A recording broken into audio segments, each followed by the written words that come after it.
Hey there, it's Wacky Walt with two guys, one podcast. Wait, that's not... No, that's... Fuck, they're going to find out about our other podcast. Ooh. Wrong one. And this is live, so I can't cut that out, right? Yes. Damn it.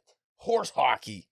I would like to start this episode off by saying I recently read Saga by Brian K. Vaughan, Volume 1, and I really thoroughly enjoyed that. Yeah, I actually finished the other day as well. And I'm going to mess this word up because I've never said it out loud, nor do I quite remember how it was spelled. No. It's like a giant omnibus. Compendium. I think that's the word. Yeah, they have one for like under $50 on Amazon that has like... the first 50 issues. Yeah, and I almost bought that. I didn't, but I think I might next week. So I can continue reading the story without buying, individual volumes, which will take a long time probably. Just so you know, it just came back from hiatus with new issues. Yeah, I'm aware. That compendium's like the first half of the story. I think there's supposed to be like another 50 issues. Another 50 issues. Good Lord. Why do you need so many issues of anything? Huh? I don't know. Tell me. Tell a story. Tell me. I have this article, which I know we covered on here before. Not this article, but something similar. This was literature's greatest opening paragraphs and the best opening lines in novels. Yeah. We did opening lines. We didn't do whole opening paragraphs. Though some of them kind of morphed into opening paragraphs. Yeah, I think so. Like the Tale of Two Cities got number... I'll do the top 10 real quick. I may not read all of them if they're too long, but number 1 is A Tale of Two Cities by Charles Dickens.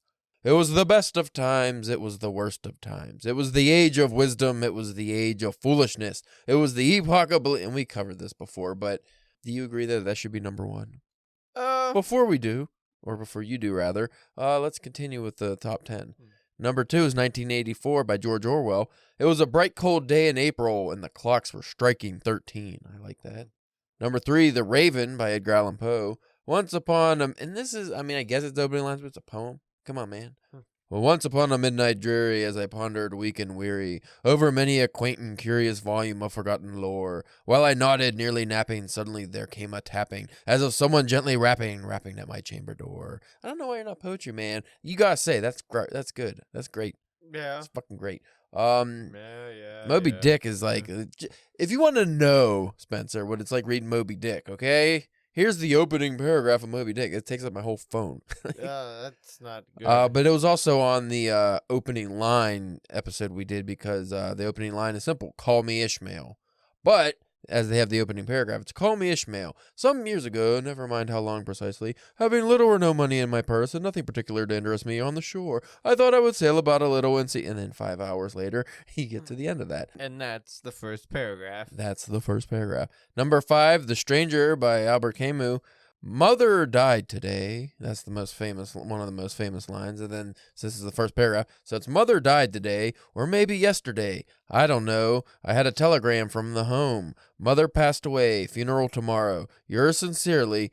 That doesn't mean anything. It may have been yesterday. Now, the edition I read, which I think we might have talked about this on there, was because translated from the French version, the original French. It's not exactly mother or mom, but they put, I think it was mama, not mama, but like momin or something. It was like a French word for that. But it's essentially almost like saying like mommy or something. Yeah. That was a hot topic of debate. So the translated version I have is the newer English version that's like momon or something like that. It's different. So that kind of reads a little, but see, mother died today is way too impersonal almost for the character. I don't know. It's hard to explain. You still have to read that book. I forgot to give it to you when you were here last time. You did. Number 6, Fahrenheit 451 by Ray Bradbury. It was a pleasure to burn. That's all you get. 7, Pride and Prejudice by Jane Austen. Now, I'll read this whole thing because you're a big Jane Austenite, and I don't want to, leave you. Oh, yeah. Oh, yeah, sister. Yeah. What you gonna do, sister, when your brassiere rides up on you? It's a very... manly woman, I guess. Handsome woman, like they used to say. Handsome woman. Retire to my chambers in shame. In shame. It is a truth universally acknowledged that a single man in possession of a good fortune must be in want of a wife. However little known the feelings and views of such a man may be on his first entering a neighborhood. This, I don't want to read that. That's not a good opening to me. I don't remember. I just read it and I don't remember. Yeah, I couldn't tell you what you just said. This one, though, personal favorite, Fear and Loathing in Las Vegas by Hunter S. Thompson. We were somewhere around Barstow on the edge of the desert when the drugs began to take hold. It's fucking great. Yeah. And because I saw the movie, too, like, I just see the bats. That's what it's always in my brain. Tobey Maguire looking weird as fuck. I don't care what anybody says. That was a good adaptation. I like that movie. We'll round out the list here. Number 9's Invisible Man by Ralph Ellison. I am an invisible man. That's the first line. That attracts the reader because is he really invisible or is he just saying he's invisible? And then you go on. So I'm an invisible man. No, I am not a spook like those who haunted Edgar Allan Poe, nor am I one of your Hollywood movie ectoplasms. I am a man of substance, of flesh and bone. And then that continues on. That was a really good book. I really like that. Number 10, Notes from the Underground by Fyodor Dostoevsky. I am a sick man. I am a spiteful man. I am an unattractive man.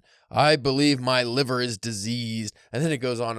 And that whole first half of that book is just a rant. It's just that guy ranting and being miserable fucking cocksuck. And I did not like that at all. No? But the second half, there's a story that develops, and I actually like the story about the miserable man. But the beginning with him just ranting about oligarchs or what, I don't know, Russian oligarchs or something. I couldn't get into it. So that's our cold open. How about that?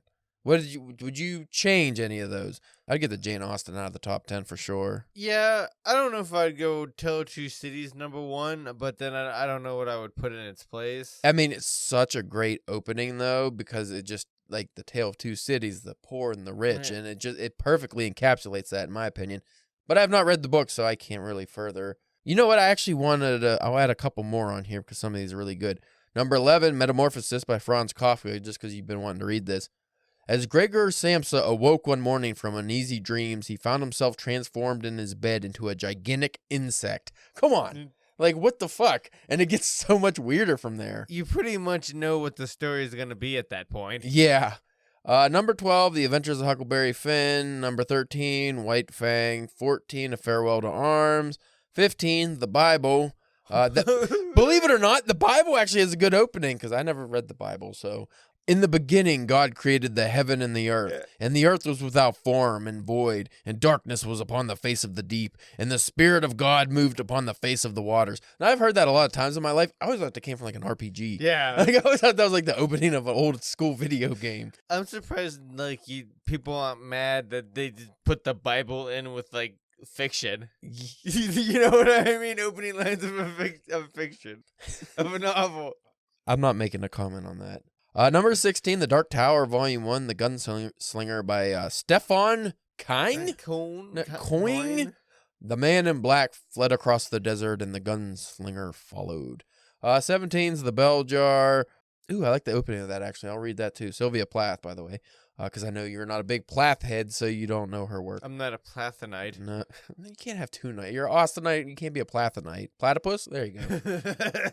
It was a queer, sultry summer. The summer they electrocuted the Rosenbergs, and I didn't know what I was doing in New York. They fucking killed the Rosenbergs. 18, The Haunting of Hill House by Shirley Jackson. Do I have to read this again on here about the katydids? I know you liked the katydids last time I read it. No live organism can continue for a long... Okay. Number 19, Lolita. Great opening, but I don't know if I want to read this. It's so creepy. I'll read it to you because I don't think you know... Well, you might from the title. This is by Vladimir Nabokov. It's considered one of the greatest but most controversial novels of all time. I know the name sounds familiar, but Well, I'll read this, and then after I tell you what the book is about, if you don't know, you're going to be creeped out. Lolita, light of my life. Fire of my loins, my sin, my soul, Lolita. The tip of the tongue taking a trip of 3 steps down the palate to tap at 3 on the teeth, Lolita. It's a kid, isn't it? He's a kitty diddler.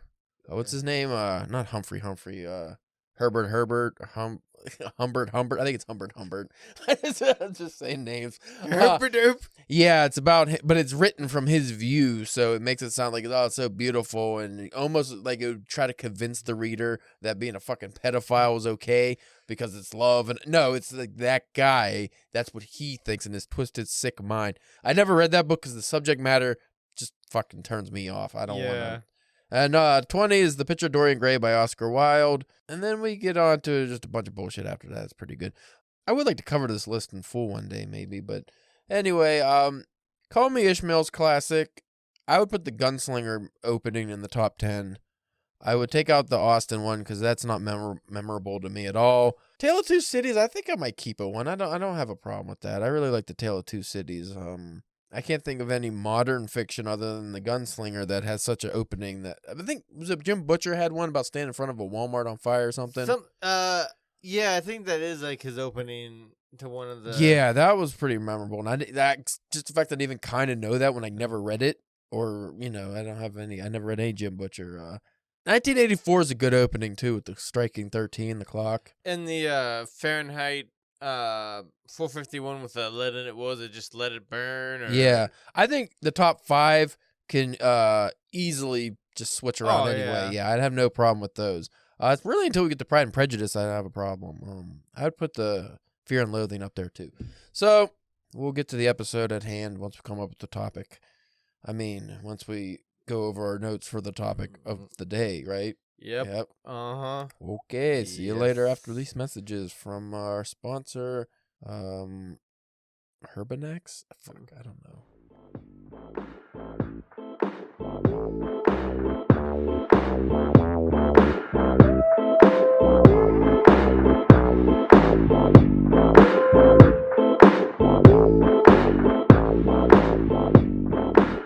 You are listening to the Drunken Pen Writing Podcast. I'm your host, Caleb James. With me today, Spencer, the Colombian Crack Cocker Church. Filling in those cracks. Mm-hmm. Cocking them up. Yep. Why can't they just say caulk? That's how it's spelled. Yeah. There's an L in there, so just be caulk. Why does it have to be cock? It's like somebody was like, whoa, we're going to spell that with C-A-U-L-K. You know what, though? We're going to pronounce that. Yeah, a little different, a little carpenter humor. Just see if we can get away with it. See if anybody says anything. And they have for centuries. I don't know how long caulk's been around. I say caulk because I'm a refined gentleman. What if you are a gentleman, but you're not so gentle? Like you just touch things real hard. You're like... well, you wouldn't be a gentleman. Well, you're like very sophisticated, but you're not in control of your motor skills. And you're really strong for some reason, so you're like a very smart Lenny. So like you kill the rabbits, but you don't mean to. Because you're just not gentle. He didn't mean to kill the rabbits, though. See, he wasn't a gentleman. He was a harshman. Yeah. He was a ruffian.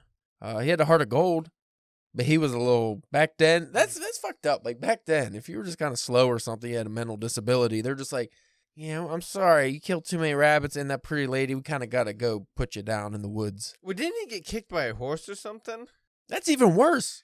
You're not even born that way. You get in an accident and it makes you slow, and then you start smashing stuff. He gets the smashes. It's like, oh, Lenny got a case of the smashes again. He's hulking out. He did. Like, he crushed that one guy's hand to bits.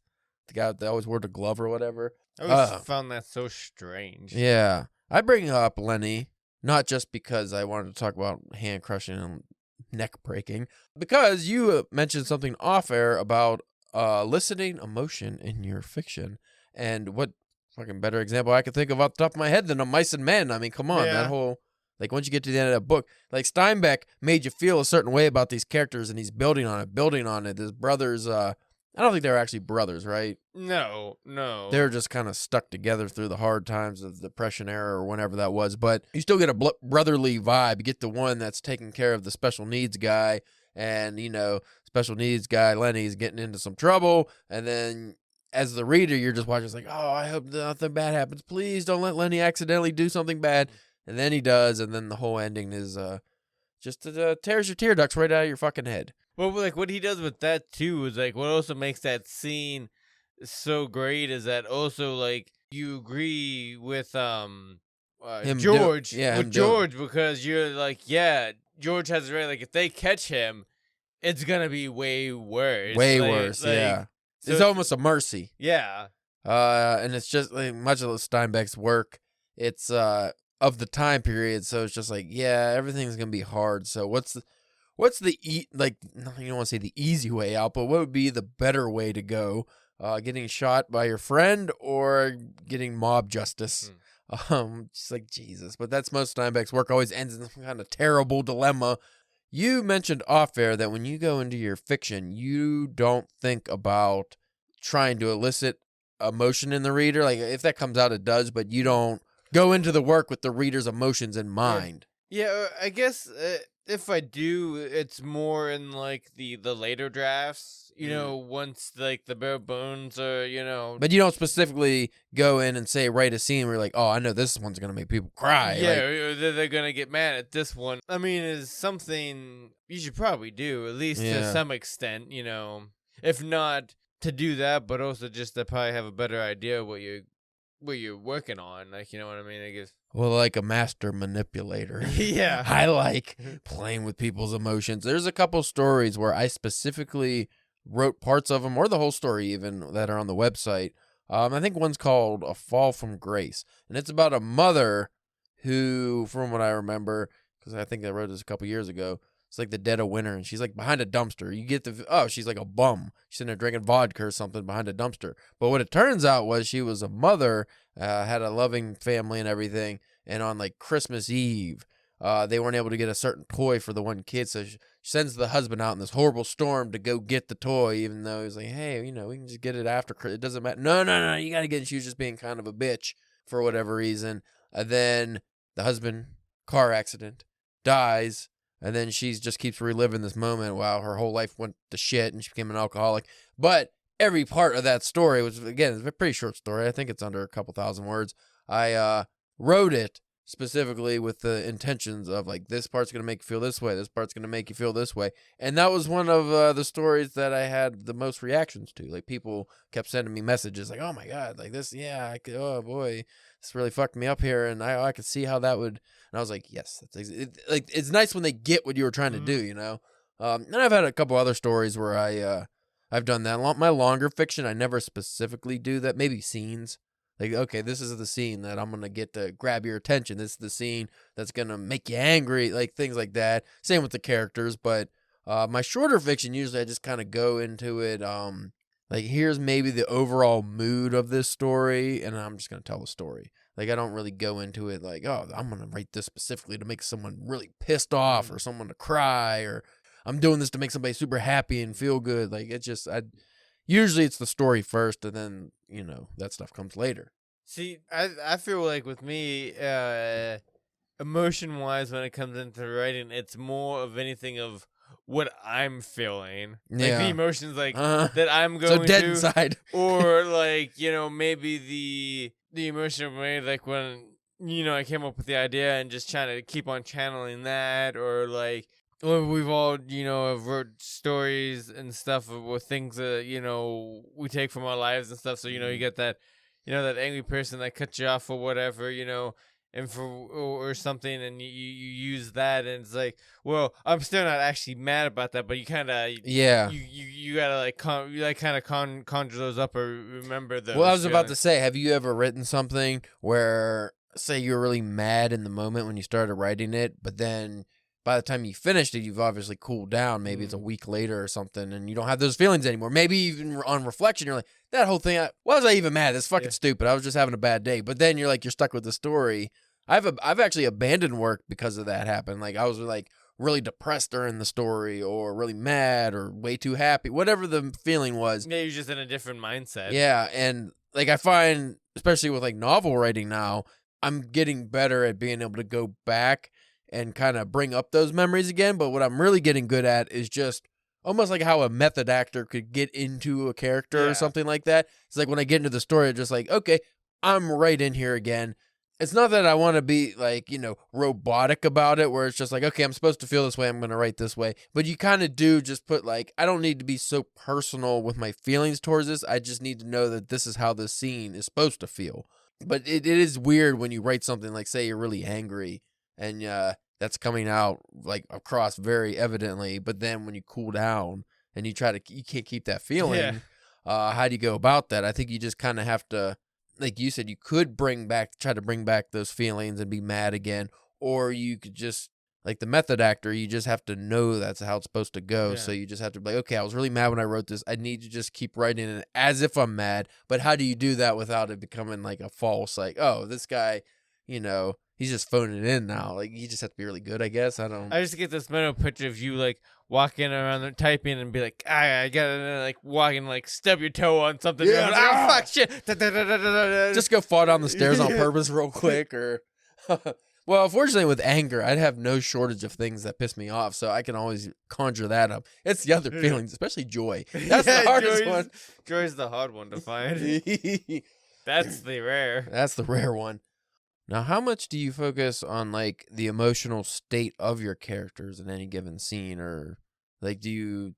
Because a well-balanced character is going to go through a multitude of emotions if the story's long enough. Again, with a lot of, at least, my work, the longest is like like short stories. Yeah.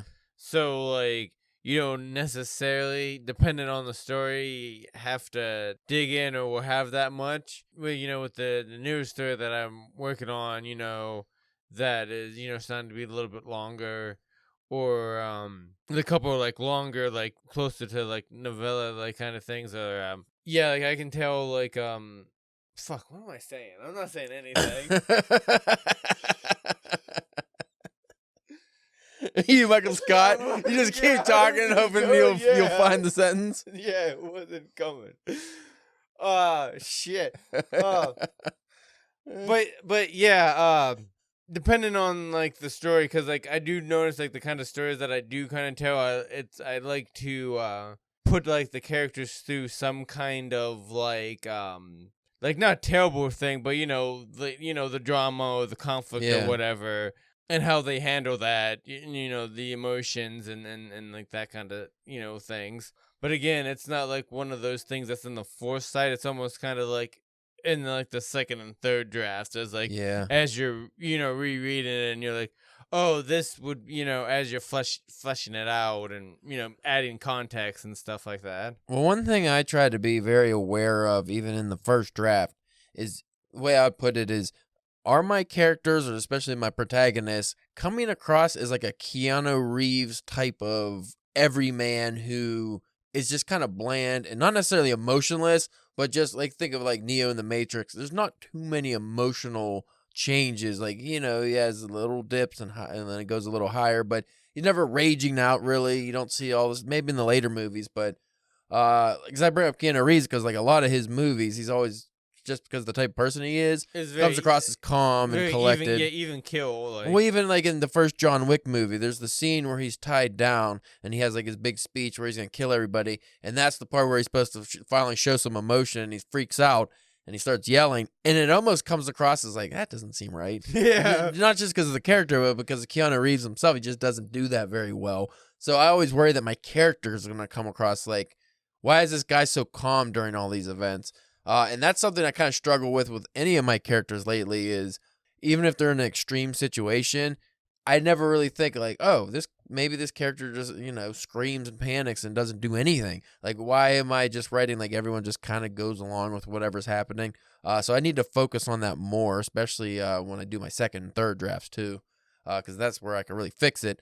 But that's just like, if you ever think about it, it's like, oh man, there's like a shooting and all this stuff. But then if you read it, it's like, well, why is the character so calm? It's like, why is he not like freaking out at all or screaming? So I've been working on that. I think I'm getting better at doing that. I mean, that is like the character's like main quality is just like this weird, just like, yeah. But like, are you a mercenary? Like, if you're going up against a giant monster, not how calm are you gonna really be? I don't know, man. That's always been my argument with like Batman. Is like too calm. Well, no, just like like there's no cursing or anything in the main thing, but it's just like my example is always like, you're Batman, you're standing next to these gods and super beings, and you're getting ready to fight like this other like earthly god thing. You're gonna tell me at some point in time you're just not gonna be like, fuck, yeah, or shit, you know what I mean? Like, calm, cool, and collected. Oh, yeah. The only other emotion he has usually is anger, where he's like beating somebody up. But in my characters, I will say I do show emotion a lot through their actions, clenching fists, clenching jaws, gritting teeth, things like that. But as just far as like I guess I do usually have like characters yelling and doing different things, and I write like the over the top happy character, like the almost like they're on ecstasy kind of character, like at a party scene or something. Like the fucking drunk, I do those pretty good, I think, but. Just as far as like basic human interactions, when I have people having a conversation, I am getting better at finding the nuances of, well, this conversation went slightly in a different direction. Like I have a scene where it's a couple in a cafe and they're talking. Starts off, they're very happy to see each other, as couples are. But then the girl's slightly annoyed, but she doesn't want to show that she's annoyed with the guy. So she's just kind of being her normal self. But the way I've written it, you can tell there's something underlying there, just with her physical actions maybe. And then all of a sudden, as with real life, kind of comes up all at once. It's like, I'm sick of paying for you. Why do I always have to pay for you? And Just all bubbles up. Yeah, and then the guy's caught off guard. He's like, what do you mean? You don't always pay for me. And she points to the coffee that she bought, and he's like, fuck. Like, things like that. So I think I am get better at the nuances, and then how that scene resolves itself. Like, you go to the head, and then you cool back down. Like, try to be like real-life fight, you know?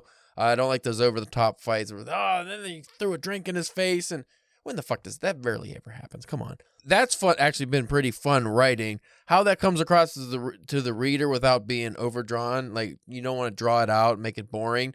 So I'm sure I'll have to scale back some of that stuff. But I think I did pretty good with that so far in my novel anyway. And like you said, the short stories, it's a little different because if it's under 10,000 words, chances are you're not really developing multiple scenes too much. Usually you're just dealing with...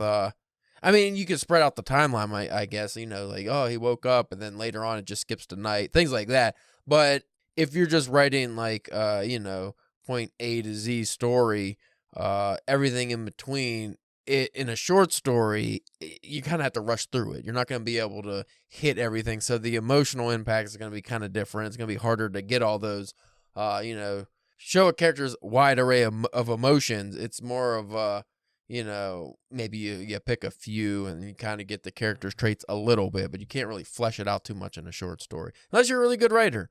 Or you're like fucking David Foster Wallace in Oblivion who just writes huge blocks of text and calls a 67-page story a short story. Fucking, I'm not finishing that.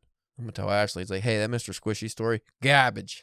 I'm not reading it anymore. I read 15 pages. That's enough for me. Just gotta move on to the next one. The sad thing is, it's actually very, very well written, and I really kind of like the writing style. It's just what he was going for was a purposeful, like, information overload, because he's such a smart guy. He wants you to feel like you're actually, I'm fucking gonna talk about that. I'm gonna talk about that one on that episode. Yeah. Anyway, save it for the episode. Save it for the episode.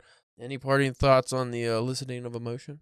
Do you ever try to work with character nuance and things like that in conversations? I do feel like that's one thing that I have been working on, especially like with dialogue. I'm very cognizant of what my characters say or like how they say it. And the reactions is how people react to things, because it's easy to write dialogue that sounds witty and has like a lot of snaps back and forth, but to make it realistic, because say I go, hey, shut up, fuckface. Yeah. If I'm joking, saying it in a jokey manner, you're just probably like, yeah, fuck you, like, back. But if there's an inflection of, not hatred, but, like a stronger emotion from me in that, and I can show that in the story, then your reaction is going to be completely different. It's not going to be like joking back. Maybe it'll be a snarky joke back, but then that could build up. And then all of a sudden it's like, hey, you know what? Fuck you. No, fuck you. Yeah.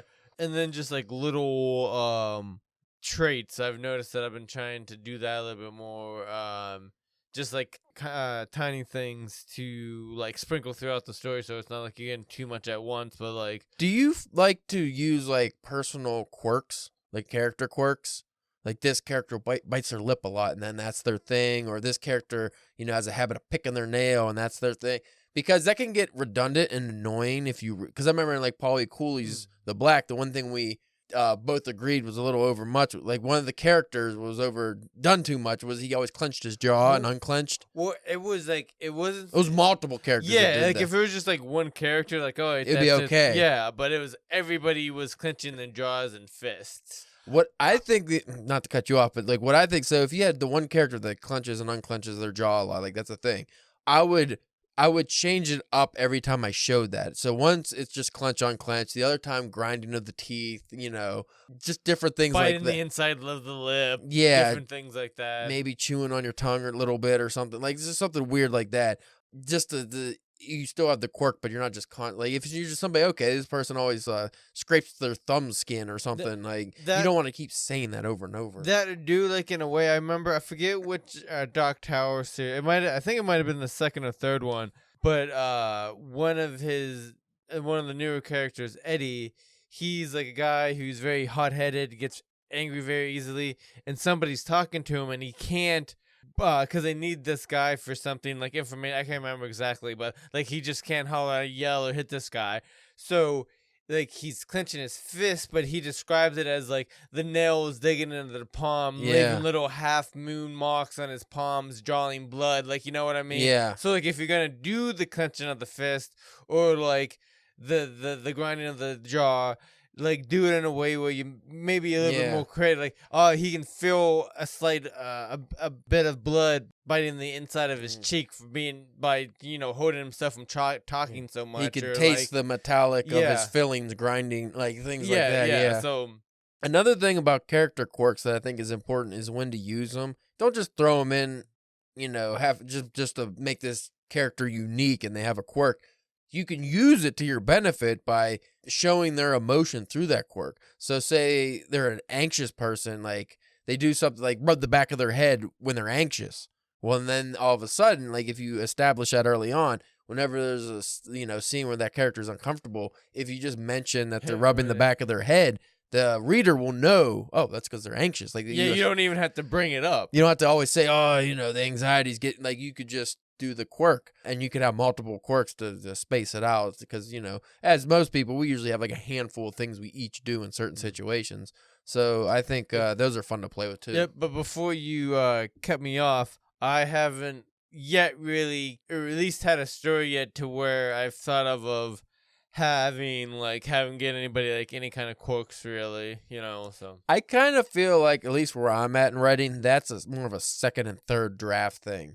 Like, I can't really focus on that stuff in the first draft too much. I guess if you were one of those people who like to write out all their characters before they, backstories and everything, and speech, like inflections or accents, ways that, the character quirks. Like people like to write up almost like RPG style, like a whole biography on someone. Like they do that before they write anything. So maybe that would help you establish that when you're writing, you get to know the characters a little better. But at least the way we both write, I think it's just easier to do that afterwards and just add it. Because like that seems like a lot of extra work at the initial first draft is like, oh, this character has this quirk and this one has this one, and try to put all those in place. Like it's like a puzzle. Yeah. Sometimes you just get like the biggest pieces to fit first. And then you can do all the small ones after. Get the border done. Yeah, get the most obvious pieces together, and then you can work on that. Where's my corners at? But like I said, it depends on I'm a corner guy too. It depends on what kind of writer you are. Some people, they really like getting some people are detail first. They go very detail heavy where they do all the character stuff and the world building and everything first. And then after they have that stuff down, they go back and establish the story and fix plot holes and things like that. I'm more of a story first guy, so I always focus on the story, then the characters, and then all the extra shit. But yeah, motions are important. If you're not emotional, you're a robot. Well, they're important if you're a sissy. That's why The Stranger by Albert Camus is such a strong hitter, is because, well, one, because it's pretty much about a guy with not Down syndrome, about a guy with Asperger's, but before Asperger's was known, like people didn't really have they just thought he was kind of an emotionless, unfeeling guy about his mom's death, and that ends up ultimately putting him on trial for murder. For murder, you say? So that you could play with that too if you have a character that's specifically not emotional, that can show like maybe something was wrong with them, maybe something happened to him that made him that way. Well, there's a comic book I read, Emotionless Man. Yes. Called Postal, and quick summary is like, there's this town out in the middle of nowhere where like killers and bad people, after like they go, it's kind of like a witness protection, like to get them out of the way. Well, anyways, the lady who runs it, her son is the postman there, but he has I forget if it's autism, but like something like that, with like, where he doesn't give like the emotions, like, you know what I mean? So like everything he does is a very like calculated, Methodical kind of. and like even like because like there's this love interest, and he's like he's like, I love you, but you don't ever really see him, especially early on in the series, able to like physically or like even verbally kind of like demonstrate that to express himself. Yeah. Interesting. See, I like stories like that because they make you feel a different kind of way, man. It's all about the feelings, man. So if you folks want to check out our work and see how emotional we get, you can go to Drunken Emotional damage. Emotional damage. I like that guy. You can go to drunkenpenwriting.com. Like I mentioned, that Fall from Grace story I have, you can search that up. I can't remember it. You had a story about not a serial killer, somebody commits suicide or something. So you had a couple you had that one about a guy in a coma too. Yeah. That was pretty emotional. People like that one. I don't remember the name of that. Sorry, Comatose or. Oh yeah, I couldn't tell you the name of it. But like even that, that wasn't the most of like when I was like emotional. I was just like that was just like the situation. Yeah, like what would and like from what the limited things that I know from movies and other fiction, of like what it must be like to be like in a coma and having to deal with that. Yeah, so I don't remember that name, but look it up. I'm sure. Just go on Spencer's author page. Yeah. Sort through all his comic reviews. You'll find it. Scroll down to it's a picture of a guy in a hospital, I think, in a coma. You're going to have to scroll down to the bottom for a little bit. It was one of the earlier stories. Yeah. You can go on Twitter and follow us at Drunk Pen Writing, Instagram and Facebook at Drunken Pen Writing, and Spencer's OnlyFans at the Colombian Crack Cocker Church. And it's not pornographic this week. No. Just a lot of cocking. A lot of cocking. Oh, and by the way, folks, sorry I forget the proper pronunciation. If you listen to last week's episode and I misread that name, the Greek philosopher, I think his name is Heraclitus. I said Heraclitus. Spencer laughed like a schoolgirl. And the show came to a grinding halt. I just want to say, I'm not apologizing to Heraclitus. I just want to say that made me very happy that happened. And I apologize for nothing. I apologize for nothing, and I hope it happens again. We're gonna start reading a lot of names and see how many I can fuck up. Well, we should see if there's like any like old poems or anything about him, and like or any stories that we can read. Heraclitus. There's no Cletus. Clitus.